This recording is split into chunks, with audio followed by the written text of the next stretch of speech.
this is the ample pedal from Poly. You know Poly. Poly has the Verbs pedal, which is amazing, and they have the Josh Smith signature overdrive called the Flat 5, which is like one of the most underrated pedals out there, in my opinion. And I know why. It's because of this interface.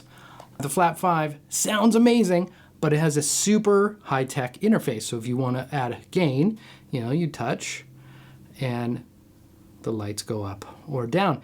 It's actually really responsive, and there's thousands, even though there's only, 8 lights or something, there's actually thousands of increments in there. So if you want to just nudge, you could just ever so slightly. But guitar players are a traditional bunch, right? So there are no knobs. These are stompies, but no knobs. So this is the many amps in this box pedal. I think the best way to think of it as like the original Pod V1, the red bean, which is you get that, and then you have all of these curated amps in this one pedal. It's giving you a lot of amps. It's not giving you one fully modeled amp that you can do everything with. For instance, like a Friedman BE50 Deluxe, which there's a capture of it in here. And it sounds good, but it's sort of in the mid-gain setting on that. If you know the Friedman sound, and what if you want the high gain? Well, that wasn't captured, nor was the clean sound. So you got an in-between sound there. That's what you're dealing with. The Plexi is a really nice sound, but it's captured at a certain gain level, which, you can gain up. Here's gain control. Whoa, let's go to all the gain. And furthermore, you can boost by going over here and then boost, and then that's the boost on button. So that'll give you more gain. But you're locked into what was captured. Now, what was captured? There are a lot of captures. The Ample comes with this, actually, I think it's an awesome document. I love this. This is something that I loved about what Line 6 used to do, and you'd get a book full of all of these cool amps and things I didn't know about. It was like almost like a textbook of how amps work and what amps are cool and what are the classics. So this is the document you get, and you could see how along the lines you have the categories of amps at the top that you'll choose. Let's say you want under Gen X, and you want the ADA MP1 preamp capture, that's number 1. Let's say you want that BE50. You go to Destroy. Did I push Destroy? Nope. Did you go to Destroy? And that's number 4. Right? That's not so bad, right? That's cool. If you want to quickly change, it changes a little slow. I'll show you that in a minute. But there are lots of cool captured amps in here. It's fun if you like the way the amps are captured. And if you're okay using this kind of interface. I think I am.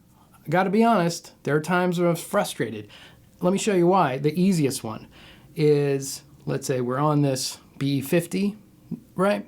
And I want to add more mids. So to do that, you push number 4 again, and then bass control is now the mids control, and you'll add the mids there, and then go back to pull down some bass, add some treble, and well, you know what? Let me change those mids again. Go back to, shoot. And I actually did that on accident. I pushed 6 instead of 4, and it just erased everything I did, and loaded a new amp sound. So that's frustrating. I've also pushed up the gain and accidentally hit that mode several times. So live, I actually am really kind of scared to use this interface unless this is just sitting in a box. You're using the MIDI, which uses the mini pinout MIDI, and it's just sitting, hiding there, and everything is pre-programmed. Then you're gravy. Or if you're using it in the studio, or the outputs drives headphones, so you could use it as a headphone amp. And there's a lovely reverb, which to get to the reverb, you push your preset number again. Treble becomes the reverb blend. And it's this really nice sort of like room kind of reverb in there. So I think I covered what's weird about it. Now that I got all that out of the way, let me just show you some cool sounds, because it does sound good. Are you okay venturing into a new world as a guitar player? A new world where there are no knobs? I don't know, let me know in the comments, but let's go listen to this. All right, let's start with that BE50 capture. So that is in under Destroy, preset 4.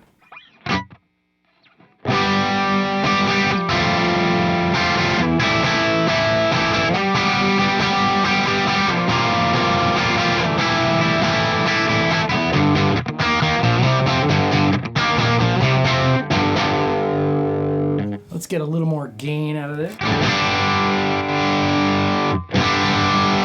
And tighten it up a bit.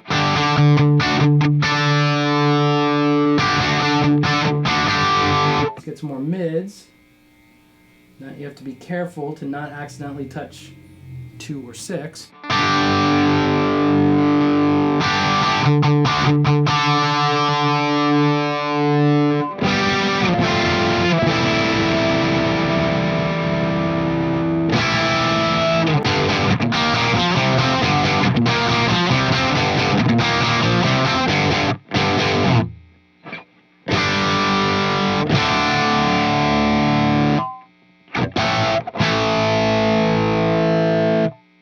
Check out the Plexi, your classic UK.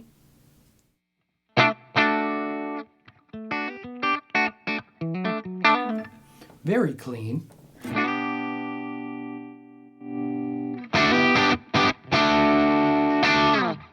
Oh, there's a nice reverb going. Let's go more reverb.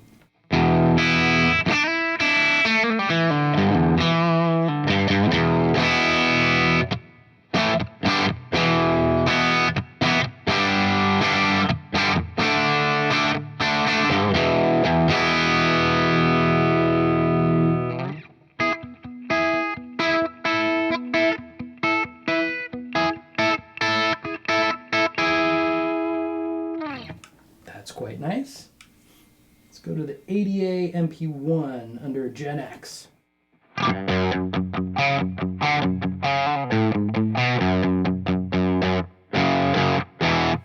No gain there. Let's go. That's all the gain.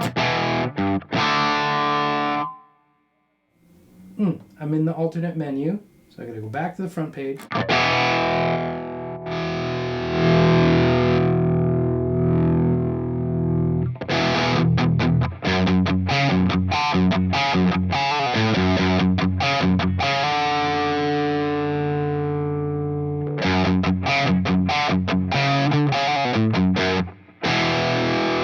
Needs more gain, so let's activate the boost.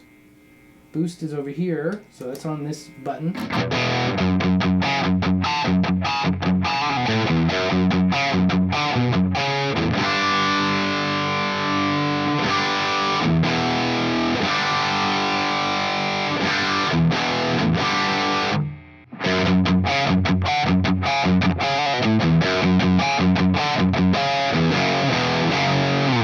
Nice. So I like the reverb in here, but I sure would have loved to have a noise gate, especially with, noisy P90 pickups. So let me switch guitars.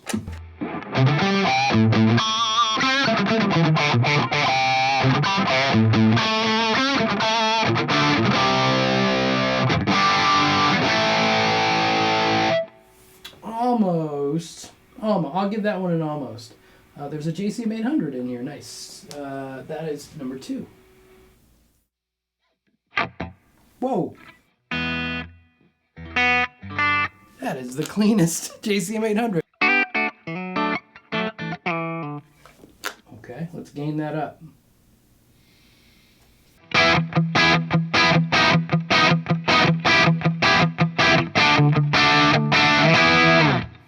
Again, you'd have to add the boost, but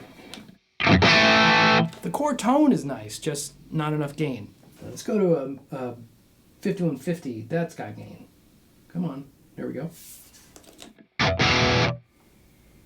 That's a Powerball. Is that? Yeah, destroy number 2.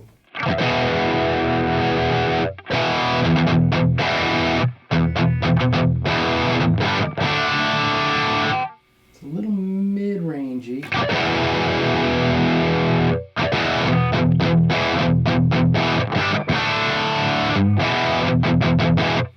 And for a 5150, not a ton of gain. Oop, push the wrong button. There's a Mesa Mark IV. There's a Mesa Mark IV over here.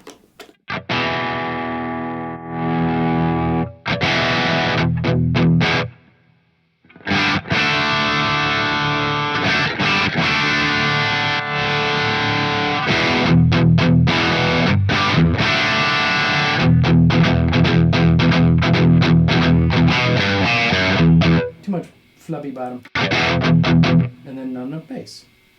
All right. Just wasn't meant for that. So I believe it was captured at a nice capture. I'm going to go back. Like 2. Nope, 2.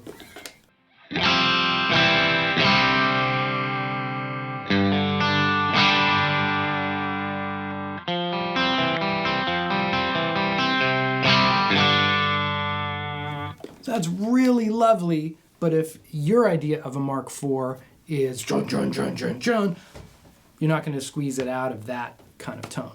So that's a bit of the downfall, but again, you're buying into the curated amp thing. Let's go over here to the crunch, to the Fuchs.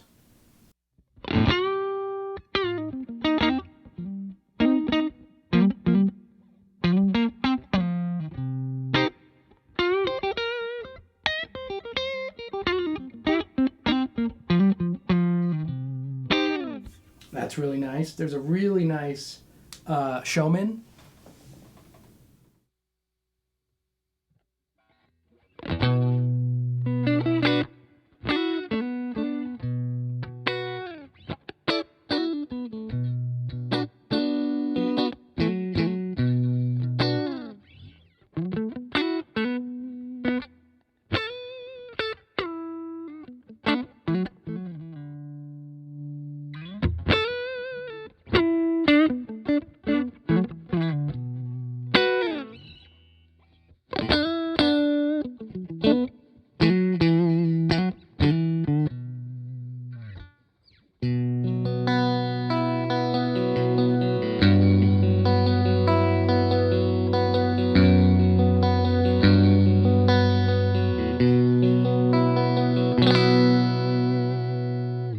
There are 56 amps inside the Ample.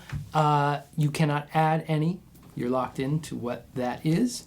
It does have stereo operation, and what I mean by that is the amp captures are not stereo, but you could pan one hard left and hard right by going into another mode. But the technology's there, and the amp sounds good inside the Ample. So how I would use this is if I was using an external MIDI controller. That way, when I save things, because you can save your presets per sound, and you could create a playlist by putting in like a USB thumb drive. But you got to remember it or write it down. So if you have a third-party external MIDI controller that has text, that's great, because then you could say, okay, here's my Fender lead, my Mesa Crunch, and my Friedman whatever, more lead. So that's great. Then you don't have to touch it, because if I was going live, I'd be really scared about accidentally just, quickly in low light, barely touching something. That's not, to me, what it's for. It's for if you're going to tuck it into your pedal board and it's going to hide down there and you're going to control it MIDI. Or if you're going to use it in the studio and as a headphone amp, because it does sound good. So that's the Ample from Poly. Comes in at about $399, I believe. That is what I've read on the forums. So it's a tough one at $399. There's a lot of stiff competition out there at this price range or below. So again, it does sound good. So if that's what you're looking for, some big fat sounds and a curated selection of amps, and you're into that, take a look. Poly Ample. I'll put some links below. Thanks for watching.